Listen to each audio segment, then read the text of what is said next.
Welcome to Sexology, a podcast that untangles the science of sex and pleasure. And now, with this week's episode, your host, clinical psychologist, Dr. Nazanin Moali.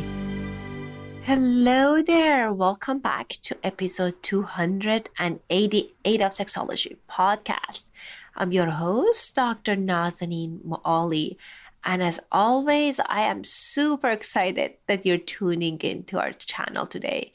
You might notice my voice is a little bit off or a lot off. I have a news for you. Someone took my virginity, my COVID virginity. So right now I'm on day 5 of COVID and I've been very, very sick, unfortunately. I don't know how people say like our symptoms are mild. I was in bed sweating with a headache. It was really, really tough. And all I was thinking about is, oh God, this Friday was the beginning of new season for my podcast. As many of you guys know, I record the interviews each season. So I dedicate few weeks each month to record the 10-12 interviews. And today would be the first day that I was doing these interviews, and I had nothing on the queues. And in past 6 years, every single week I showed up for you. I didn't want to rerun, and I was so excited about our guests. I was like, no matter what, I'm going to make it happen. So again, I was very, very sick. Today I feel a little bit better. If you guys are curious about what helped, again, I'm not a physician, but I got a prescription for Paxlovid, which is a COVID medication that got FDA approved, I think in May. Today was the first dose that I took like last night, and this morning helped a lot, but the side effect is aftertaste of the physician told me you're gonna have this metallic aftertaste. I'm like, okay, how bad it could be? You know how they say like in the side effects that you're gonna have headache, you're gonna have all of these things for every single medication. I was thinking, okay, it's not a big deal. So I took it. I woke up today and it felt like someone filled my mouth with soap and it's not going away. So I don't have any smell or taste, but my mouth tastes like soap all the time. So if you are curious about that, anyhow, but we are here today to learn about how to love our partners better. We just wrapped our season on how-tos, like how to have different kind of sexual experiences. And I did a survey, and many of you guys wanted to know about tips and tricks that you can make your connection with your partner closer in a long-term relationship. And also the majority of you wanted to know more about ejaculation control, erectile challenges. So this is what I decided to do. I'm doing 2 episodes on relationship skills with two of my fabulous, very skilled clinicians that I know, and they're my friends. And we're going to have a month on helping you to problem solve any challenges you might have around erectile functioning. Today, our guest is Dr. Greg Matos. We're going to talk about how you can improve your relationship. We're going to talk about 3 common mistakes that people make. We're going to talk about building erotic love maps. We're going to talk about building rituals in the relationship for initiating and refusing sex. I think this is one of the challenges that many people have. Before I tell you about our guest, I wanted to thank our sponsor. Our sponsor for this month is Cozy Earth. Cozy Earth is a premium bamboo bedding and loungewear company. I love their sheets. As I was sharing with you that since I have COVID, I've been in bed most of last 5 days, and people talk about how their sheets get wet and uncomfortable. And because these sheets are temperature regulated, it makes me very comfortable to be in these sheets. And it was definitely made my experience of being sick in bed significantly easier. One of the things I liked about their sheet is they're certified of harsh chemicals and dye, and all of their products have have over 10-year warranty. If you are interested to try the product, make sure you're using our promo code Sexology to get 40% off. The link for the discount will be in the show notes. Our guest, as I mentioned, is Dr. Greg Matos. Dr. Greg is a board-certified couples and family psychologist who served over a decade in U.S. Marine Corps and Navy, becoming a lieutenant commander. Greg was awarded the Bronze Star with Combat Valor and the Department of State's Award for Heroism. He's the author of Shattered Glass, The Story of Marine Embassy Guard.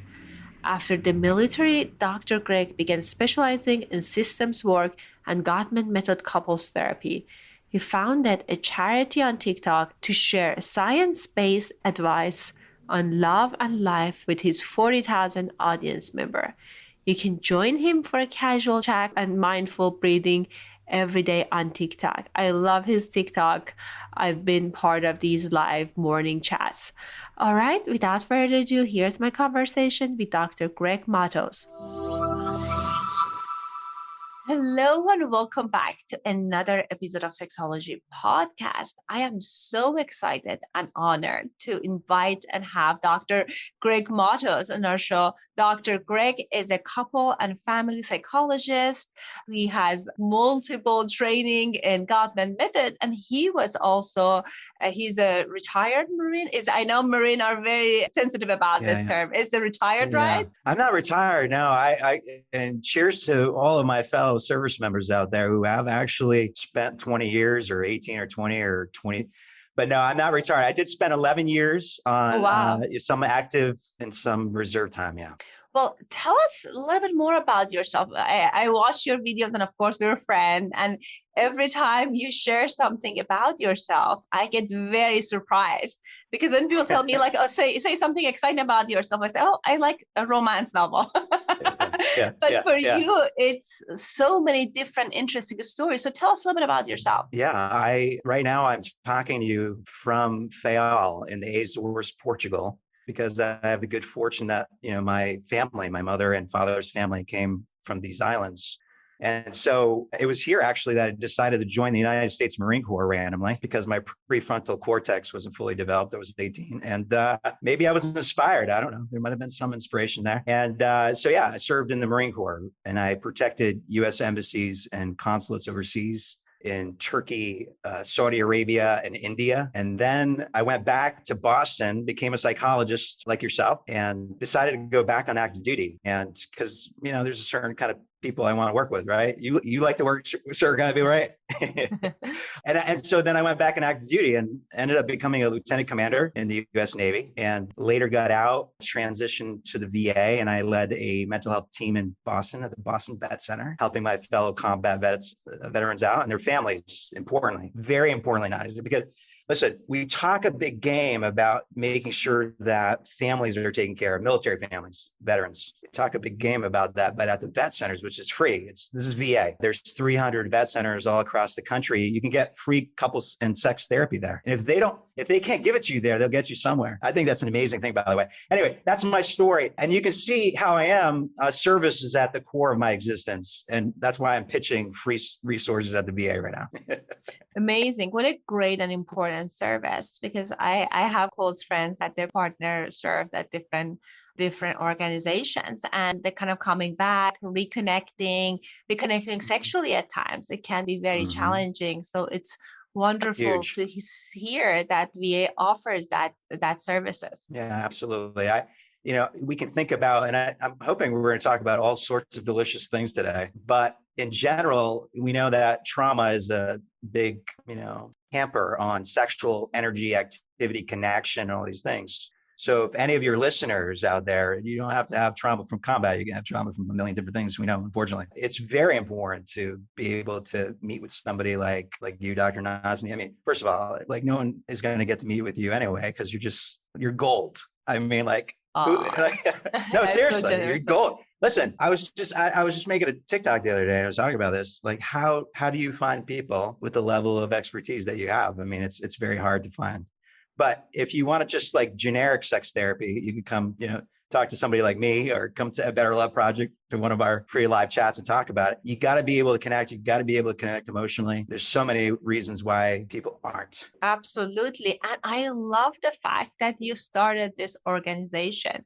As a psychologist, we're thinking about, we're on kind of like a treatment path, right? We're thinking about, okay, something is wrong, like maybe kind of sex after, kind of repairing kind of sexual encounter after trauma, or it's more about kind of like something happens and then we are helping people to get through it. But with your project, you teach people to love better. I'm kind of curious, how did you get to the kind of prevention part, like helping people to connect it's as a goal? Yeah, Dr. Moali, I think you and I see the benefit in the preventative stuff. And I think like anybody would, like if anybody just looks at the facts and just say, okay, well, if we can get ahead of a problem, if we know how to do that, like how can we make that happen? And I was sitting in my practice. So I was running this mental health clinic with the VA, but I also had a private practice in Boston. And I ended up getting level 3 Gottman Method training with the clinical director of the Gottman Institute, actually in Miami. That was an amazing training, just FYI. And I had these skills and I kept repeating myself over and over again, because if you know anything about Gottman Method, you know that it's very behavioral. It's very action oriented. It's very formulaic in some ways, right? We're giving people skills to be able to actually incorporate in their daily and weekly rituals, hopefully rituals of emotional connection. Maybe we'll talk about that. And I just kept repeating myself. And I'm almost certain, Dr. Nazanin Moali, that in your practice, you've had that experience, that you've said something more than once. And that's why is that why you started your podcast? Yes, this is one of the reasons, but I can totally relate to what you're saying. Yes. Yeah. So I just was basically talking about this, some of the same things, like gentle startup, like I need a way to bring up bids for whatever we want. You know, we should ask for all the things we want. All the time. There's never an end to it in a long-term relationship. This is the beauty and the challenge of it.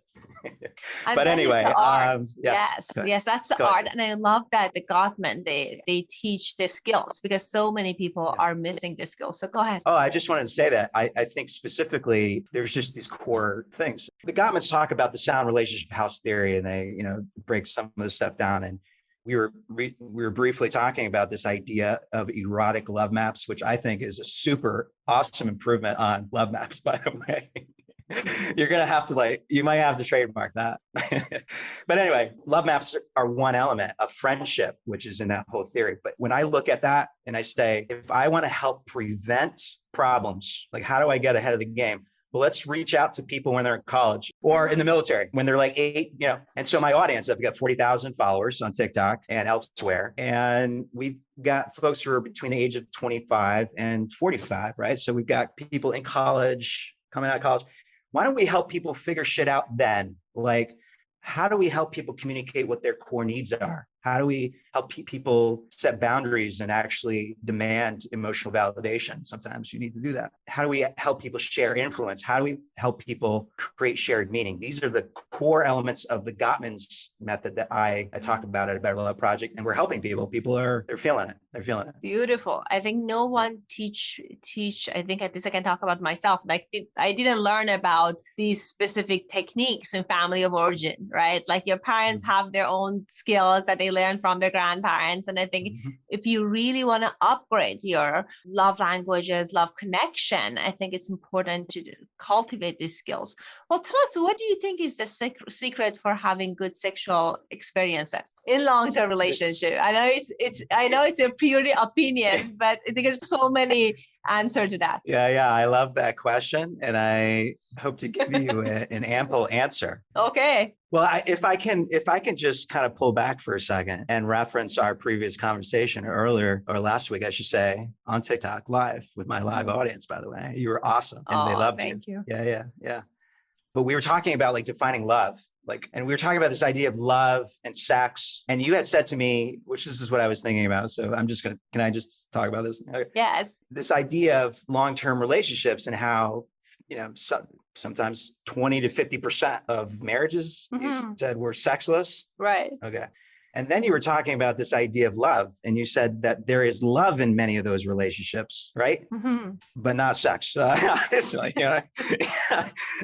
Lots of love, not a lot of sex. But I just cannot in my mind fathom a romantic love, right? Because there's lots of different kind of love we can talk about. But a romantic love, I cannot fathom a romantic love that is not inspired and born from a true emotional connection, a true spark that is chemical and biological and all the other things that we know, all the beautiful things, the bonding things. And that's why when I talk about a love at a Better Love Project, I talk about a fierce love, because there's some fire behind that kind of love. And I think the secret behind that is very complex, but it starts with a true emotional connection. Beautiful. And when we were talking about that, we had that TikTok conversation, you talked about best friend that you want to fuck. I was like, oh my God, that is so awesome. Because most people that I see, it's more about kind of a companion that you're forcing sex, right? Like nurse, not in a sexy way, kind of a nurse situation that you kind of like push yourself to have sex. I have many clients that they tell me that they rather go run marathon than have sex with their partner. And they truly. Well, I thought you were going in a different direction with that, by the way. With the marathon? If you're watching this right now and you saw my hand gestures. I can't. Gosh, these conversations are so important. I'm so glad that you're having all these conversations. How many years have you been doing this, by the way? The podcast, 6 years. Yeah. 6 years? Yeah. I love it. I got some catching up to do, but yeah, if somebody's in a relationship where they want to, what did you say? They want to run a marathon? They rather run a marathon and have sex with their partner. And when they're in my office, they say they love their partner. So that's why you say that. Yeah. That's why you say that.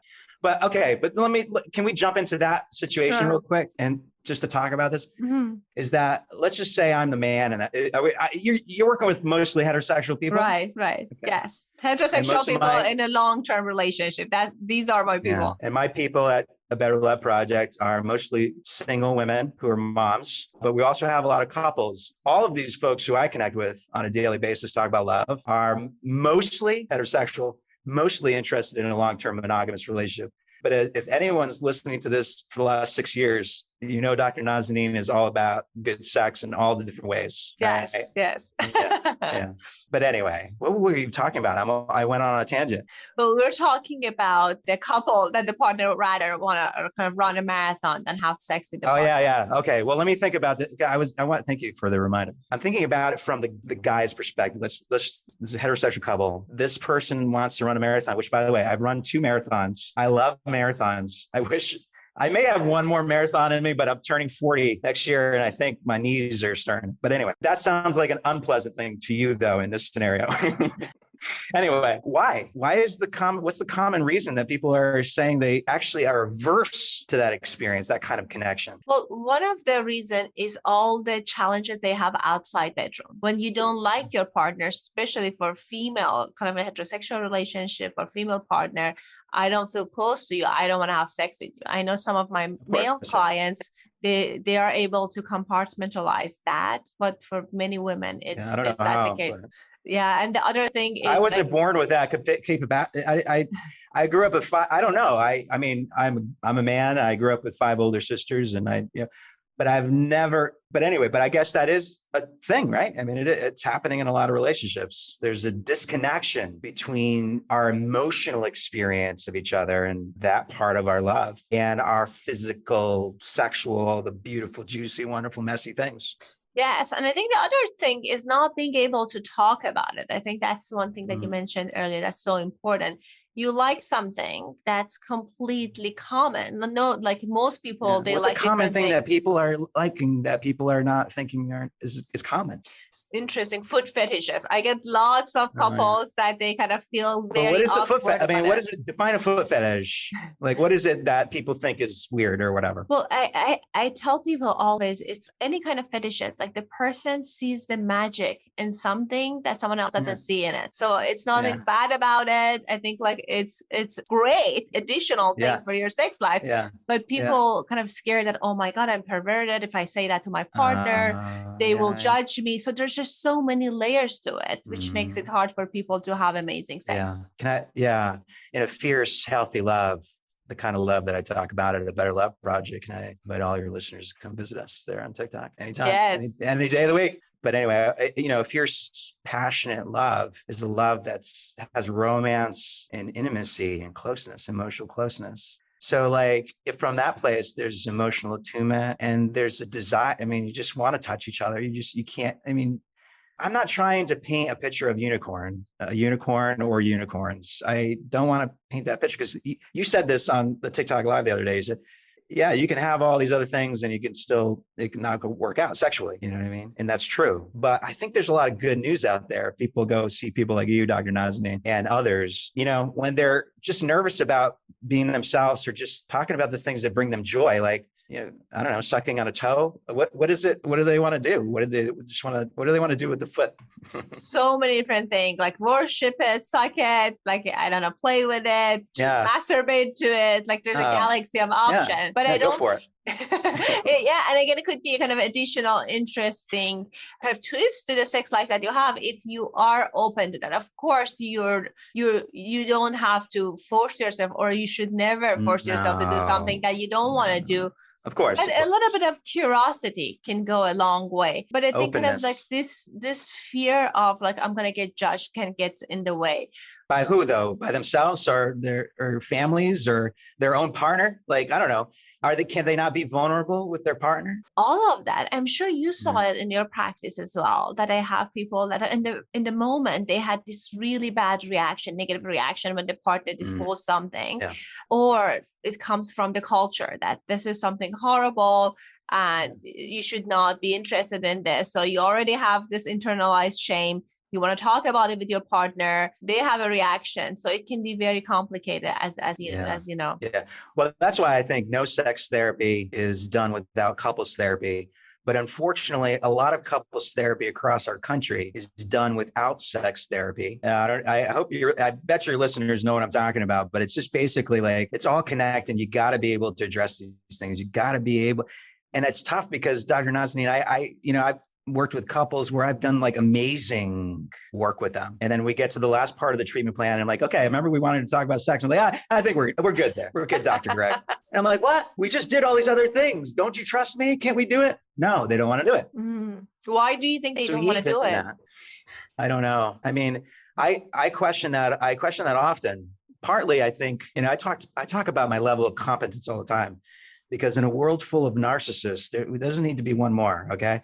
I know my limitations. So I know what I know about it, sex and sexual development and sensate focus. I can help people through that stuff. And I can, and actually there's an amazing app on the Gottman's developed, the Gottman card deck where they have all this is free, by the way. And there's a salsa card deck, which maybe we could talk about later in the episode if we have time. But bottom line is you got to go see people who know what they're talking about. Well, thank you for that. And your clients are so lucky to have you to be able to guide them through this journey of kind of connecting. Because as you said, attunement, connection, I think it's the most difficult part of things, right? Anyone can learn sexual skills, but kind of if you don't like the person, the willingness will not be there. Well, I know before we started recording, we talked about that we wanted to talk about erotic love maps. So how can we build that? Tell us more about that. Yeah. So let me just talk about love maps really quick for your audience who may not be familiar with Gottman Method, which is an evidence-based modality. It's a great method. It's not the only method, but it is a good method that works well. And love maps by the way, we start building love maps the moment we set eyes on hopefully the gorgeous person that we're falling in love with. And how does that begin? It begins on the first date, right? When all that magic is happening, we hope. Sometimes not, sometimes we have to go on a lot of first dates. But when that begins, those first date that dating process, we're learning about our partner. Where'd you grow up? What's your religion? What is that? And we're pulling all these pieces of our partner's internal world and internalizing it into our own world. So now they're a part of us in a way. That's part of the reason why when we break up, it hurts, because people become a part of our minds in a way through our love maps. But if you people start relationships all different ways, some start as friends. I would like your listeners to start as friends who want to fuck each other. That's the combination we're looking for. And as your friends learning, and because what do you do with friends? You hang out, you have fun, and you get to know each other. and you talk about other people, you talk about your sexual situation, whatever you're talking about with friends. Well, you get to do that with your romantic partner as you get to know them. And whenever you decide to start sexual intimacy and whatever that looks like for you, I think you suggested there's some pacing there, Dr. Nazanin, that you were talking about on the TikTok live last week. I'm always curious about pacing because I just want to advise my clients correctly or accurately on this, particularly my male clients. But I often think that it's probably, particularly for middle-aged people. And, I'm middle-aged. Cheers to the middle-aged people who are listening to this podcast right now. I think probably we're mature enough that in a first or second date, we can be playful and talk about the kind of existence that we want to have, whatever, in a playful way. What percentage of people do you think pull that off well on a first date? I want to nail you down on a percentage here, because I was suggesting to you when we were talking about this last that it's hard to pull off a lot of like the more complex conversations about sex or preference or whatever for somebody who's not as comfortable talking to sex like you or other professionals. But that's like a good place to start. Building these erotic love maps is just from talking, just actually talking about good times, whatever. You suggest very explicit questions, I think, right? You were about, yeah. Can you say more about some of that as well? Just, I want to hear more of your thoughts about some of those, like just kind of direct questions that were when you're building these love maps, these erotic love maps. Well, I tend to be more direct. I know I shared with you last time. You said like how many people are comfortable about it. I'm surrounded with psychologists, therapists. So we talk about this thing very smoothly, but I have friends that they're not in the field and they feel like, oh, well, how can we talk about it? But different ways you can bring it up. You can, like, whenever you want to have sex, you can tell the person that, I find you very attractive. What are you into? What are some of the things that you're interested in? And kind of like open-ended question about interested in kind of generally, and then kind of test that what's happening. And they can, if you find lots of open the door to the conversation. Right. Open the door to conversation and see if they're passionate about conversation. And then you can ask, like, what about in the bedroom? Are there things that you're interested in, you're not interested in? I tell my client that they have kinks and fetishes that are non-negotiable. Like they must have it in the bedroom. Put it on the table. Right. Put it down right there. First right date. There. Here it is. Not first date, but I would say like third date, like before you want to have sex. Okay. Well, this is what I'm trying to nail you down on a particular pacing, because the pacing is a huge question for clients that I get. Single clients who come to see me and I help them with their Hinge profiles or whatever else I'm doing with that to help them out with dating and other things. We talk about pacing because men fucking suck at pacing. I don't know. Do you think that's a reasonable statement? Well, I feel they're nervous about it and they just go for it. That's their approach for life. If you're nervous for something, just go for it. And sometimes people don't talk about it. And in the bedroom, they like, I have many of clients that they say, my husband, my partner started choking me in the middle of sex without asking, like, is this something that I want or not? And I think with pacing, one thing that's important is you're reading the cues, right? You're asking the person, okay, what are you interested in? They'll tell you about, like, I like hiking, skiing, whatever they like. And then you ask about bedroom, right? And they say, oh, I'm interested in bondage, and start talking about things. And you say, okay, maybe they're interested. Or they shut down. When you notice like, that they shut down, all right, that's your cue. It's not going to be a second date, or I'm sorry, a fourth date there. Yeah. The pacing is so important, but most people are having sex earlier on, I would say. I don't know. That's basically what I'm hearing and seeing in first dates, second dates, third dates, first sexual encounters with people. So talk about it. Talk about all the things you want to talk about before you fuck somebody you want to fuck, okay? And as long as it's consensual and everyone is attuned, attunement is the key. Because and probably the first time you have sex is not the best time, actually. And that's why long-term relationships are amazing, because you just get to hang out with the person and learn their bodies and learn about all their pleasures. And then you just know all the good things that you're not going to know on a first date, but you will if you've been married to somebody for 20 years. Absolutely. And I want to comment that if they shut down, if you're talking about sex, it doesn't mean that they cannot be a great partner, but it's your cue to pull back. And sometimes people do these sexy games that there are a list of yes, no, maybe that they can kind of do together and on dates, or kind of like play this playful. There are a number of sex games that you can do, and you can learn about the partner and what they like and what don't they like. And you can see if they're sexually compatible, because if the person is not sexually compatible, then if sex is important for you, maybe this is not a right relationship. No, it's not. It's definitely not going to be the right relationship. Yes. Well, tell us about, I know Gottmans are big on ritual. So how can our listeners devise rituals for initiating and refusing sex? First of all, I was just pulling up, I was listening to you. I listened to every word you said. But I was pulling up the Gottman card deck because I just wanted to show your viewers real quick what it looks like.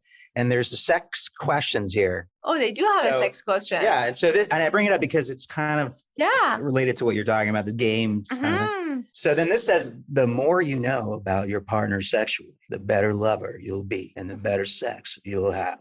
Sex questions. How do you define sex? I mean, simple shit. How important is it? This one's a fucking important one. How important is it for you to have an orgasm when we have sex? Right. I mean, if I want to have an orgasm every time, or you want to have this conversation anyway, but I wouldn't pull that one out on the third date, ladies and gentlemen. This card deck was designed for married couples, basically, I would say. I think, but in a dating situation, I think one thing you want to talk about is STIs and prevention. Like, you have no idea how many clients I have that they are like recently divorced, they're having sex. I said, I was just so embarrassed to talk about, do you have a condom? I was like, come on. That is so important. Yeah. Start with the condom. Right. So these are tough conversations, as you said. I think it requires some practicing and kind of like thinking ahead. What are some of the questions I must ask before I'm having sex? And what are some of the questions maybe it's for the second or third times we're planning to have sex? Yeah. And all of these questions, by the way, just to get back to your original phenomenal idea of erotic love maps, trademark Dr. Nazanin Moali. It's not my idea, but okay. I'll take it. Is it not? No, I've seen it around. Oh, okay. Shit. I haven't. Anyway, I like the idea. Whoever came up with it.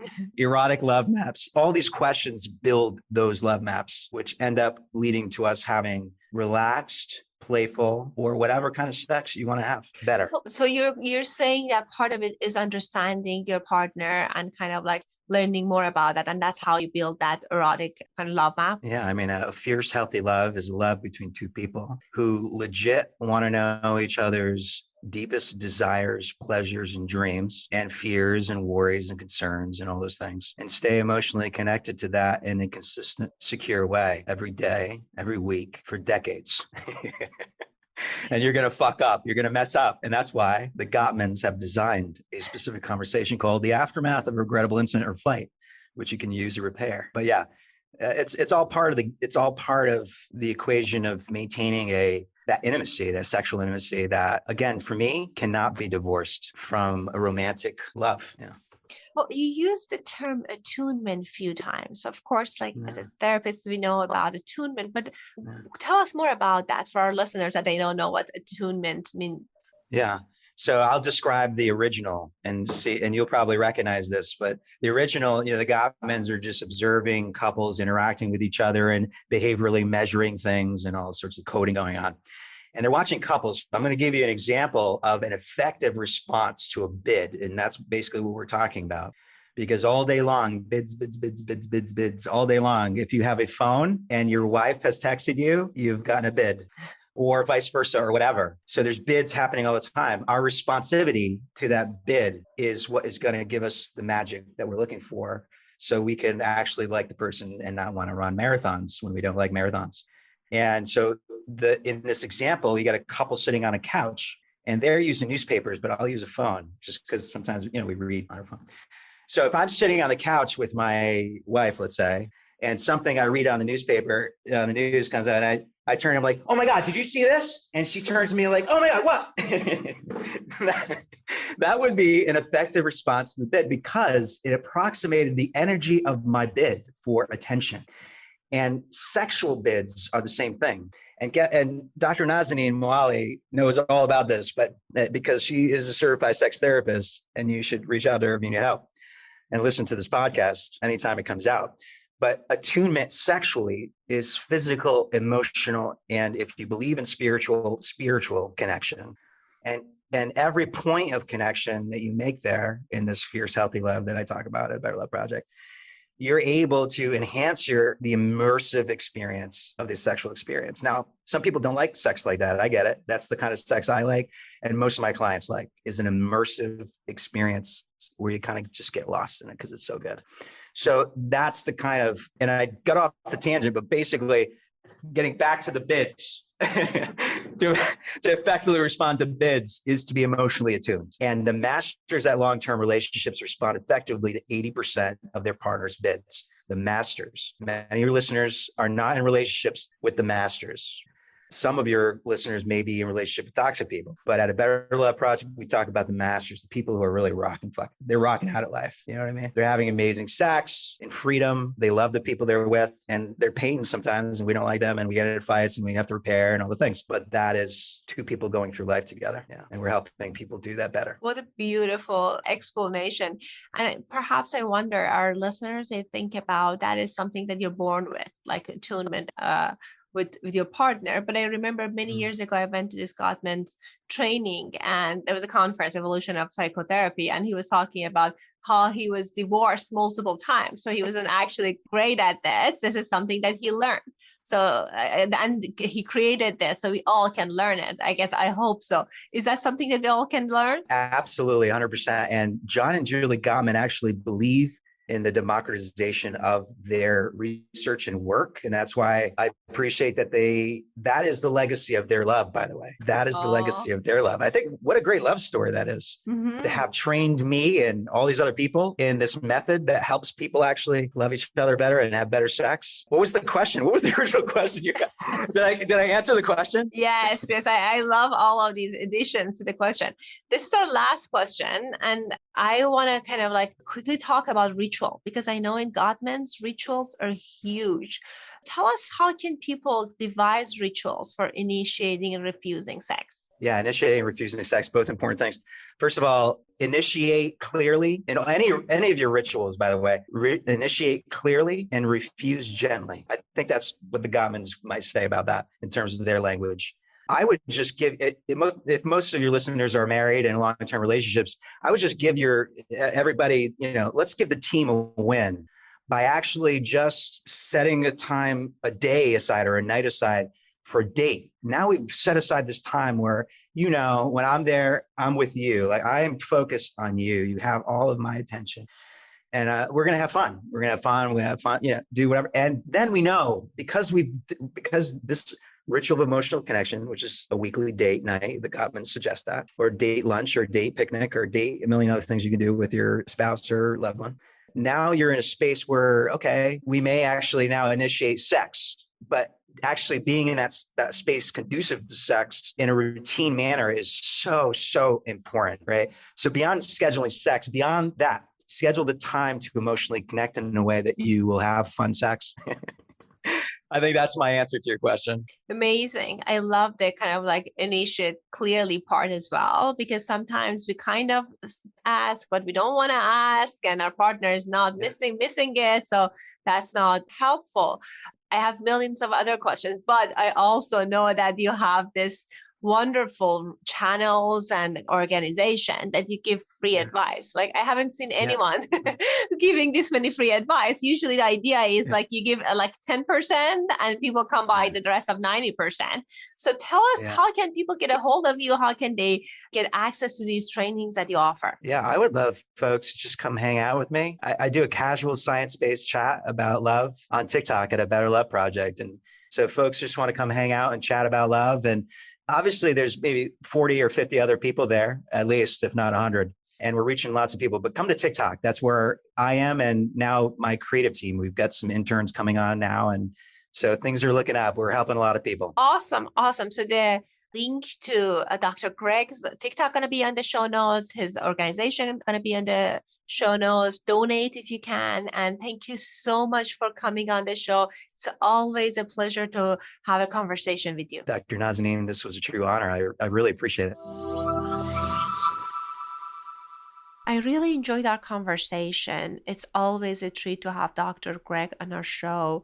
I was talking to him last week, and you can totally see his passion for bringing more love to the world. He came to one of the networking event I coordinate with my colleagues. I'm part of the Los Angeles County Psychological Association board, and we're talking about what we're doing. People saying that we are specialized in domestic violence, on trauma. And he said that my specialty is helping people to have better love. And there was a pause. And people say, oh, better love for people who are from domestic violence, better love for people who are coming from an abuse background. And he was laughing, saying, no, just better love. And I think it's so awesome that he wants us to have the skills and strategies to be able to love deeper and, as he put it, have a fierce connection with our partner. At the end, I wanted to thank our sponsor, Cozy Earth.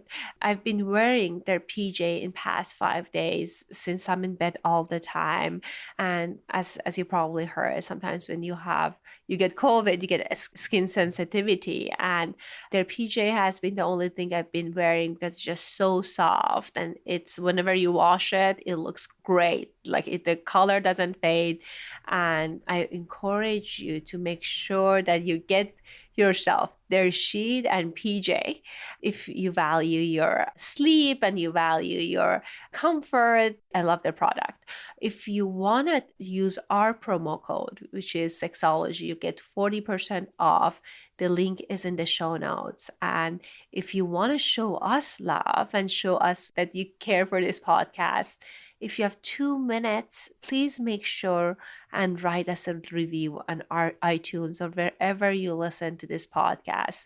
It will give us lots of encouragement and it will help us to reach a broader audience. I'll talk to you next week. Thanks for listening to the Sexology Podcast. For more great content, visit www.sexologypodcast.com. Please be advised that information presented on this podcast is not a substitute for seeking help from a licensed mental health provider.